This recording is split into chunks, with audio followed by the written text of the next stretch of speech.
दीन कहे धनवान सुखी, धनवान कहे सुख राजा को भारी। राजा कहे महाराजा सुखी, महाराजा कहे सुख इंद्र को भारी। इंद्र कहे चतुरानन सुखी, चतुरानन कहे सुख विष्णु को भारी। पर तुलसीदास विचार करे, भजन बिना सब जगत दुखारी। भजन बिना सब जगत दुखारी।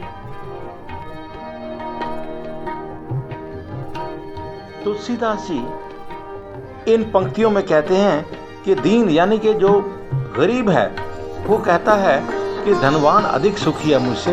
धनवान कहता है नहीं, राजा मुझसे ज़्यादा सुखी है। राजा कहता है नहीं, महाराजा सुखी है। और महाराजा कहता है मुझसे सुखी तो इंद्रदेव है। इंद्र कहते हैं कि चतुरानन मुझसे ज़्यादा सुखी। चतुरानन यानी कि ब्रह्मा जी, वो ज़्यादा सुखी हैं। और चतुरानन कहते हैं कि मुझसे अधिक सुखी तो विष्णु जी हैं। इनका इस शब्द का अर्थ क्या हुआ कि हम लोग जितना भी ऊपर वाले व्यक्ति को देखते हैं तो हमें लगता है कि शायद वो हमसे अधिक सुखी है। इसमें ये सत्य नहीं है। आप दूसरों को सुखी देखकर दुखी होते हो। इस प्रकार दूसरों के सुखों को देखकर कभी भी आप सुखी नहीं रह सक पाओगे। जिसमें इस परम सत्य को जान लिया वो शायद दुखी नहीं होगा, परंतु ये शाश्वत है कि हम अपने सुख साधनों से तृप्त नहीं रह पाते, दूसरे के सुखों की तरफ झांकते हैं। जो भगवान ने दिया है हमें बहुतों से ज़्यादा दिया है। एक हमारे पास प्रसंग आता है रावण का।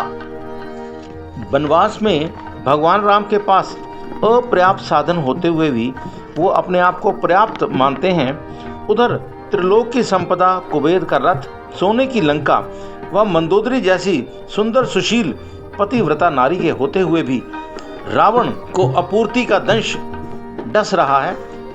वनवासी राम की पत्नी सीता जी, जो कि वल्कल पहने हुए अपने पति के साथ वन वन में भटक रही हैं, वो उनकी तरफ आसक्त है।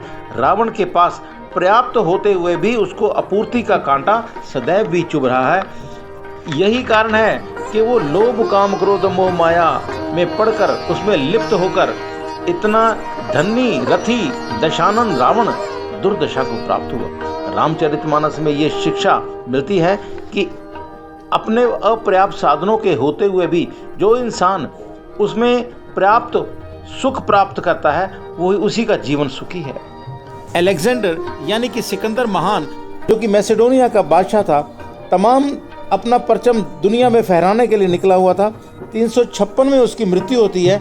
तो सिकंदर की कब्र पर भी ये लिखा हुआ शिलालेख मिलता है कि उस पर लिखा हुआ कि मुझे 2 गज ज़मीन की ज़रूरत थी, मैं मूर्ख था, ताउम्र दुनिया में भटकता रहा और अपना विजय का परचम लहराने के लिए गुरूब आफताब से पहले मैं आगे ही आगे बढ़ता रहा।